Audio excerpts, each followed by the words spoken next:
Hello friends, welcome to my Halli Hasivu YouTube channel. ಇವತ್ತು ನಾನು ನಿಮ್ಮೊಂದಿಗೆ ಒಂದು ಸಿಂಪಲ್ ಆಗಿ ಬಟರ್ ಗಾರ್ಲಿಕ್ ಚಿಕನ್ ಹೇಗೆ ಮಾಡೋದು ಅನ್ನುವ ಒಂದು ವಿಡಿಯೋನ ತೋರಿಸಲಿಕ್ಕಿದ್ದೇನೆ ನೋಡಿ. ಇವಾಗ ನೋಡಿ, ನಾನಿದು ಮನೆಯಲ್ಲೇ ನಮ್ಮದು ಆದಂತಹ ಪೆಪ್ಪರನ್ನು ತಗೊಂಡು ಚೆನ್ನಾಗಿ ಫ್ರೈ ಮಾಡಿಕೊಂಡು ಆಮೇಲೆ ಪುಡಿ ಮಾಡಿಕೊಂಡಿದ್ದೇನೆ.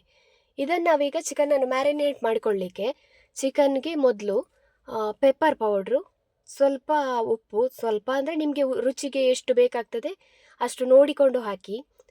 ಆಮೇಲೆ ಇದಕ್ಕೆ ಒಂದು 2-3 ಚಮಚದಷ್ಟು ಕಾರ್ನ್ಫ್ಲೋರನ್ನು ಸೇರಿಸ್ಕೊಳ್ಬೇಕು. ಕಾರ್ನ್ಫ್ಲೋರ್ ಯಾಕೆ ಹಾಕೋದು ಅಂತ ಹೇಳಿದರೆ ಅದು ಬೈಂಡಿಂಗ್ ಆಗೋದಕ್ಕೋಸ್ಕರ. ಈ 3 ಮಿಶ್ರಣದ ಜೊತೆಗೆ ಸ್ವಲ್ಪ ಸೋಯಾ ಸಾಸ್ ಕೂಡ ಆ್ಯಡ್ ಮಾಡಿಕೊಳ್ಬೇಕು. ಇದೆಲ್ಲವನ್ನು ಚೆನ್ನಾಗಿ ಮಿಕ್ಸ್ ಮಾಡಿಕೊಳ್ಬೇಕು. ಕಾರ್ನ್ಫ್ಲೋರ್ ಈಗ ಮಿಕ್ಸ್ ಮಾಡದೆ ಇದಕ್ಕೆ ಡೈರೆಕ್ಟಾಗಿ ಹಾಕಿರೋದ್ರಿಂದ ಅಲ್ಲಲ್ಲಿ ಗಟ್ಟಿ ಗಟ್ಟಿಯಾಗಿ ಸಿಗುವ ಸಂದರ್ಭ ಇರ್ತದೆ. ಹಾಗಾಗಿ ನಾವಿದನ್ನು ಮ್ಯಾರಿನೇಟ್ ಮಾಡಲಿಕ್ಕೆ ಇಡುವಾಗ ಇದನ್ನು ಚೆನ್ನಾಗಿ ಮಿಕ್ಸ್ ಮಾಡಿಕೊಳ್ಬೇಕು. ಎಲ್ಲಿ ಕೂಡ ಉಪ್ಪು ಆಗಲಿ ಕಾರ್ನ್ಫ್ಲೋರ್ ಆಗಲಿ ಎಲ್ಲಿ ಕೂಡ ಅಲ್ಲಿ ಗಟ್ಟಿಯಾದ ಹಾಗೆ ಸಿಗಬಾರ್ದು. ಇದನ್ನು ತುಂಬ ಚೆನ್ನಾಗಿ ಮಿಶ್ರಣ ಮಾಡಿದ ನಂತರ ಇದಕ್ಕೆ ಒಂದು ಮುಚ್ಚಳ ಮುಚ್ಚಿಟ್ಟು ಒಂದು ಅರ್ಧ ಗಂಟೆಯಷ್ಟು ಮ್ಯಾರಿನೇಟ್ ಮಾಡಲಿಕ್ಕೆ ಇಡಬೇಕು. ಇದನ್ನು ಫ್ರೀಝರಲ್ಲಿ ಇಟ್ಟರೆ ಒಂದು ಅರ್ಧ ಗಂಟೆಯ ಬದಲು ಒಂದು 1/4 ಗಂಟೆಗೆ ತೆಗಿಬೋದು ನೋಡಿ. ಇವಾಗ ಅದಕ್ಕೆ ಇನ್ನೊಂದು ಸೈಡಲ್ಲಿ ಸೋಯಾ ಸಾಸ್, ಚಿಲ್ಲಿ ಸಾಸ್ ಹಾಗೂ ಟೊಮೆಟೊ ಸಾಸ್, ಈ 3 ಮಿಶ್ರಣನ ಅದರ ಜೊತೆಗೆ ಸ್ವಲ್ಪ ಕಾರ್ನ್ಫ್ಲೋರ್ ಹಾಕ್ಕೊಂಡು ಚೆನ್ನಾಗಿ ಮಿಕ್ಸ್ ಮಾಡಿಕೊಳ್ಬೇಕು. ಅಂದರೆ ಇದನ್ನು ನಾವೀಗ ಚಿಕನ್ನ ಮಿಶ್ರಣಕ್ಕೆ ಚಿಕನ್ ಫ್ರೈ ಮಾಡಿ ಆದಮೇಲೆ ಇದನ್ನು ಈ ಸಾಸ್ನ ಸೇರಿಸ್ಕೊಳ್ಳಿಕ್ಕೆ ಇದೆ. ಹಾಗಾಗಿ ಎಲ್ಲಿ ಕೂಡ ಗಂಟು ಇರದ ಹಾಗೆ ಚೆನ್ನಾಗಿ ಮಿಕ್ಸ್ ಮಾಡಿಕೊಳ್ಬೇಕು. ಈ ಮಿಶ್ರಣದಲ್ಲಿ ನೀವು ನೋಡಿ, ನಿಮಗೆ ಕಾಣ್ತಾ ಇರ್ಬೋದು ಇದರಲ್ಲಿ ಈ ಕಾರ್ನ್ಫ್ಲೋರ್ ಅಲ್ಲೆಲ್ಲಿ ಗಂಟುಗಳ ಹಾಗೆ ನಿಂತ ಹಾಗೆಯೇ ಕಾಣ್ತಾ ಇದೆ. ಆದರೆ ಇದನ್ನು ಚೆನ್ನಾಗಿ ಬೀಟ್ ಮಾಡಿದರೆ ಇದು ಕರಗ್ತದೆ. ಹಾಗಾಗಿ ಚೆನ್ನಾಗಿ ಒಂದು ಚಮಚದ ಸಹಾಯದಿಂದ ತಿರುಗಿಸ್ಕೊಳ್ಬೇಕು. ಇನ್ನೊಂದು ಸೈಡಲ್ಲಿ ಒಂದು ಪಾತ್ರೆಗೆ ಎಣ್ಣೆ ಬಿಸಿ ಆಗಲಿಕ್ಕೆ ಇಟ್ಟು ನಾವು ಆವಾಗಲೇ ಮ್ಯಾರಿನೇಟ್ ಮಾಡಲಿಕ್ಕೆ ಇಟ್ಟಿದ್ದೇವಲ್ವ, ಆ ಚಿಕನನ್ನು ಚೆನ್ನಾಗಿ ಫ್ರೈ ಮಾಡಿಕೊಳ್ಬೇಕು. ಇದು ಬಟರ್ ನೋಡಿ, ಇದಕ್ಕೆ ನಾವು ಬಟರನ್ನೇ ಯೂಸ್ ಮಾಡ್ತೇವೆ ಆಮೇಲೆ ಮಿಕ್ಸ್ ಮಾಡಲಿಕ್ಕೆ.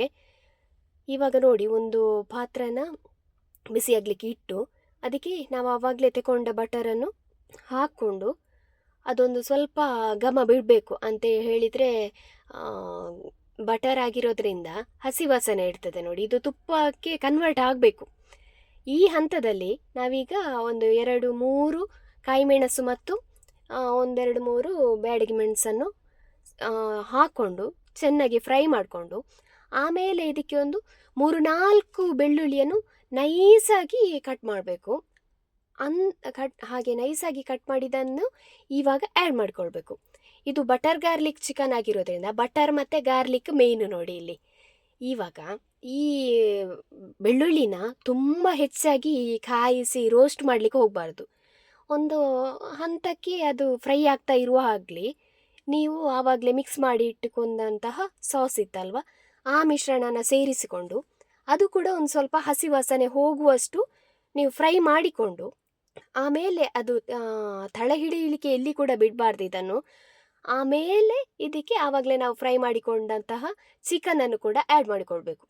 ಇದು ಎಲ್ಲನೂ ಒಂದು ಒಂದು ಕುದಿ ಬರ್ತದೆ ನೋಡಿ, ಅಲ್ಲಿವರೆಗೆ ಲೋ ಫ್ಲೇಮಲ್ಲಿ ಇಟ್ಟು ಬೇಯಿಸ್ಕೊಳ್ಬೇಕು. ಹೆಚ್ಚು ಉರಿ ಇಡ್ಲಿಕ್ಕೆ ಹೋಗಬಾರ್ದು, ಇದು ಗ್ಯಾರಂಟಿಯಾಗಿ ತಳ ಹಿಡದೆ ಹೋಗ್ತದೆ. ಒಂದು ಏನು ಅಂತ ಹೇಳಿದರೆ ನಮ್ಮದು ಮಣ್ಣಿದ್ದು ಪಾತ್ರ ಕೂಡ, ನಾನ್ ಸ್ಟಿಕ್ ಅಲ್ಲ. ಅದಲ್ಲದೆಯೂ ಕೂಡ ಸಾಸ್ ಹಾಕಿರೋದ್ರಿಂದ ಅದು ತಳ ಹಿಡಿಯುವ ಸಂದರ್ಭ ಇದ್ದೇ ಇರ್ತದೆ ನೋಡಿ. ಈಗ ಫೈನಲಿ ನಮ್ಮ ರೆಸಿಪಿ ರೆಡಿಯಾಗಿದೆ. ಕೊನೆಗೆ ಇದಕ್ಕೆ ಸ್ವಲ್ಪ ಕೊತ್ತಂಬರಿ ಸೊಪ್ಪು ಹಾಕ್ಕೊಂಡು ಒಂದು ಪಾತ್ರೆಗೆ ಸರ್ವ್ ಮಾಡಿಕೊಳ್ಳುದೆ. ಇದು ಏನು ಅಂತ ಹೇಳಿದರೆ ಇದೊಂಥರ ಸ್ಟಾರ್ಟರ್ ರೆಸಿಪಿ. ಇದು ಅನ್ನದ ಜೊತೆ ಚಪಾತಿ ಜೊತೆ ಎಲ್ಲ ಚೆನ್ನಾಗಿರೋದಿಲ್ಲ. ನನ್ನ ಈ simple butter garlic chicken recipe ನಿಮಗೆ ಇಷ್ಟ ಆದರೆ ದಯವಿಟ್ಟು ಶೇರ್ ಮಾಡಿ, ಸಪೋರ್ಟ್ ಮಾಡಿ, ಸಬ್ಸ್ಕ್ರೈಬ್ ಮಾಡುವುದನ್ನು ಮಾತ್ರ ಮರಿಬೇಡಿ. ಇಂತಹ ಇನ್ನಷ್ಟು ಸುಲಭವಾದ ಅಡುಗೆಗಳೊಂದಿಗೆ ನಾನು ಮತ್ತೆ ನಿಮ್ಮ ಮುಂದೆ ಬರ್ತೇನೆ. Thank you.